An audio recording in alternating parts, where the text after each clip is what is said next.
Menko Polhukam 2019-2024 Mahfud MD menyoroti kasus sengketa lahan yang melibatkan Wakil Presiden ke-10 dan 12 Yusuf Kala. Menurutnya JK menjadi korban modus mafia tanah. Itu penjualikan kan? Iya, penjualikan. Penjualikan. Masa penjualikan punya tanah Sulawesi? Betul. Ya kan? Jadi itu kebohongan dari rekayasa macam-macam, itu permainan liput. Wakil Presiden Republik Indonesia ke-10 dan 12 Yusuf Kala geram setelah aset lahan miliknya seluas 16 hektar di Jalan Metro Tanjung Bunga, Tambalate, Kota Makassar, Sulawesi Selatan dikuasai mafia tanah. Menko Polhukam 2019 hingga 2024 Mahfud MD pun turut menyoroti kasus ini. Menurutnya JK menjadi korban dari mafia tanah. Lebih jauh dirinya menilai modus yang dilakukan oleh mafia tanah umum dilakukan untuk menguasai tanah seseorang. Dalam hal ini Mahfud juga menilai para mafia tanah seringkali bermain dengan oknum BPN dan oknum aparat untuk melakukan pemalsuan sertifikat. Apa yang terjadi Pak JK ini adalah modus yang umum dilakukan oleh penggarung atau oleh mafia tanah. Mengambil tanah orang atau tanah negara dengan cara memalsu sertifikat dulu atau memaksa ada sertifikat lain, lalu yang punya, yang asli itu disuruh gugat ke pengadilan. Sama kan dengan Pak JK, dia punya tanah, udah beli. Ya, 35 tahun lalu 35 katanya. tahun sudah beli, dia punya sertifikat, disuruh jaga ke orang. Lalu orang yang disuruh jaga ini disuruh jual, iya kan? Padahal dia tidak punya atas tanah itu. Lalu diketahui bahwa itu punya Pak JK, tidak boleh dijual, tapi sertifikatnya udah keluar. Dijual oleh orang ini. Nah, gimana cara menjual? Main dengan BPN, main dengan aparat, main dengan apa, keluarlah sertifikat. Lalu disuruh menggugat kan?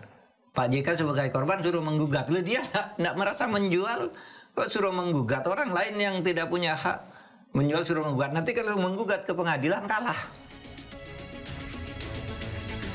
Sebelumnya, Wakil Presiden Republik Indonesia ke-10 dan 12 Yusuf Kala geram setelah aset lahan miliknya seluas 16 hektar di Kota Makassar, Sulawesi Selatan dikuasai mafia tanah. JK pun mengklaim tanah tersebut telah dibeli secara sah sejak 35 tahun lalu. Dari Jakarta, Tim Liputan, A-News melaporkan. Tim SAR gabungan melanjutkan proses pencarian korban tanah longsor di Kecamatan Majenang, Kabupaten Cilacap, Jawa Tengah. Proses pencarian melibatkan ratusan personil yang tersebar ke sejumlah titik.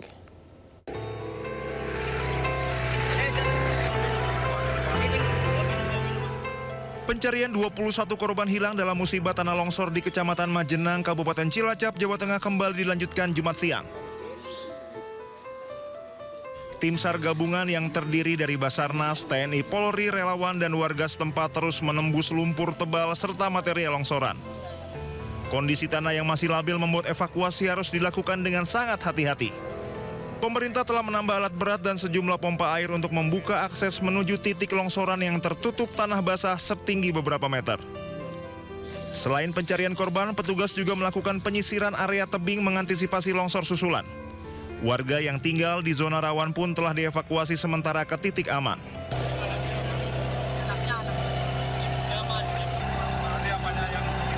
Sementara keluarga korban tak kuasa menahan tangis saat melihat rumah mereka rata dengan tanah.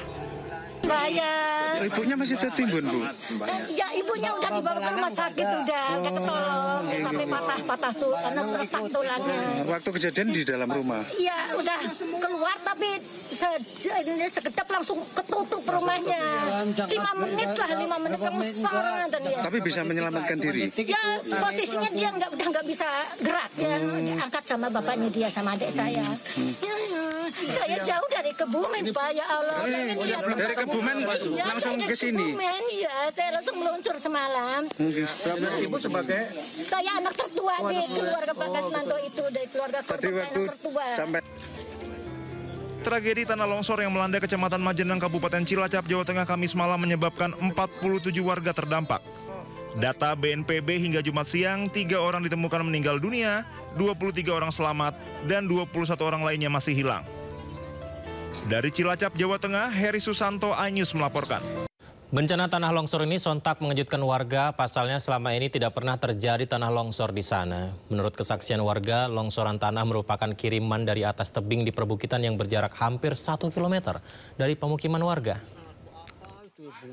Tahu buru anak suruh keluar, tapi anaknya masih di dalam. Jadi aku terus setelah itu anaknya di dalam, saya nungguin dulu cepet itu berlalu ke rumah sakit. Aku mah udah di luar sampai lari ke sini, tahu udah rata itu. Siapa Pak yang kena? Yang ketinggal siapa Pak? Yang nggak ada yang tinggal itu. Anak tuh luka-luka tapi di rumah sakit. Sempat keluar iya. Sempat lari. Iya sempat lari, masih ada kesempatan lari belum truk itu belum. Itu tiba-tiba tuh ada itu Pak sebelumnya Pak sore. Tiba-tiba nggak tahu, soalnya sini nggak ada prediksi longsor, aman-aman saja yang diprediksi di sana. Oh selama ini nggak ada? Nggak ada yang prediksi sana, tapi ini kiriman dari sana, ini mau orang sini nggak ada yang waspada. Semalam itu sebelum kejadian itu dengar suara apa gimana? Ya kalau mau kejadian berapa detik itu seperti pesawat. Begitu. Saya mah apa yang itu, apa suara apa gitu. Gemuruh gitu ya? Gebruk-gebruk langsung kontan itu. Makanya yang lain nggak bisa menyelamatkan. Bencana tanah longsor yang terjadi di Cilacap, Jawa Tengah mengakibatkan sedikitnya 16 rumah warga tertimbun dengan tanah. Sedikitnya 3 orang meninggal dunia dan puluhan lainnya masih hilang.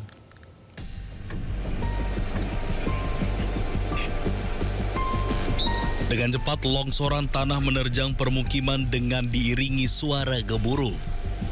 Bencana longsor terjadi pada Jumat dini hari di Desa Majenang, Kabupaten Cilacap, Jawa Tengah. Miris, sebagian besar warga tidak sempat menyelamatkan diri.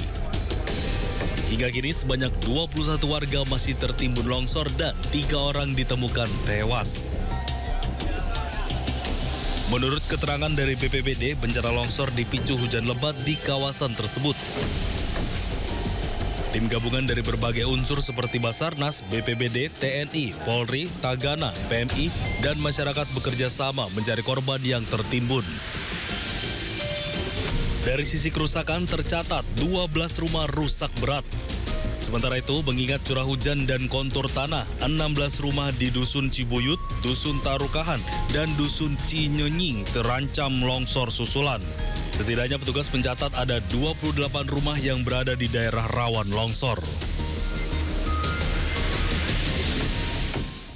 Sementara itu, Menteri Agraria dan Tata Ruang Kepala Badan Pertanahan Nasional Nusron Wahid menyebut mafia tanah tidak akan habis hingga kiamat katanya. Nusron mengaku saat ini tengah membenahi tubuh BPN. Sampai kiamat pun pasti akan ada, kiamat kurang 2 hari pun itu masih akan ada. Selama apa? Namanya mafia tanah itu tindak kejahatan. Orang bertindak jahat itu pasti ada.